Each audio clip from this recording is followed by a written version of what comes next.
કહું છું, જેમ કોઈ નવો રાષ્ટ્ર તૈયાર થાય છે ને, તો બીજા રાષ્ટ્રો એને શું કરે, શું આપે,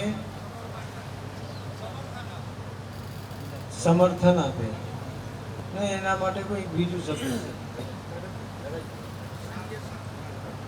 જેનું તમે સમજી ગયા. હા, તો પછી મારે તમને સમજાવવું હતું. તમે તો બધા સમજદાર. માન્યતા આપે, માન્યતા, સમર્થન નહીં. બીજા મોટા રાષ્ટ્રો માન્યતા આપે, એમાં જ હું આ સમિતિનો અધ્યક્ષ એ તરીકે માન્યતા આપું છું, અને મારા જેટલા પણ મહામંડળીઓ બેસેલા છે એ પણ એમને આ ચતુર્વિધિ એટલે માન્યતા.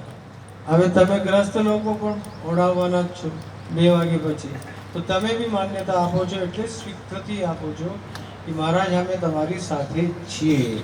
તમે જે માર્ગ ઉપર જઈ રહ્યા છો એ બહુ સારો માર્ગ છે, અને આપ ચાલો, અમે તમારી સાથે ઊભા છીએ. એટલા માટે આ ચાદર વિધિ કરવામાં આવે છે. તો સ્વામીજી મહારાજની આજે આ ચાદર વિધિ થઈ. બહુ સારા મહાત્મા, ભણેલા ગણેલા વેદાંતાચાર્ય મહામંડલેશ્વર સ્વામી વિશ્વાત્માનંદજીનો મને ફોન આવ્યો.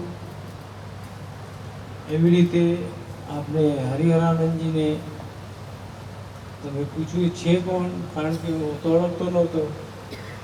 પછી ઓળખાણ બધી વિશ્વાત્માનંદજી આપી, અને જ્યારે સાગર સરને એમ કીધું તો મેં કીધું તો અખંડાનંદજી સાગર હતા, મારા દોસ્તાર હતા, અને કૃષ્ણાનંદ તો મારા શિષ્યની સાથે ભણેલા હતા. સાગર તો પરંપરા તો પ્રાપ્ત જ છે, અને યોગ્ય વિદ્વાન છે, એટલે એમનું સન્માન થવું જ જોઈએ અને કરવું જ જોઈએ. એટલા માટે જુઓ, હું ડોહો પણ આવી ગયો અહીંયા લાકડાના કારણે. પછી નહીં ઊભો થવાય તો આ લોકો છે મારા જુવાન અહીંયા, એ બી 65 વર્ષના જુવાન છે.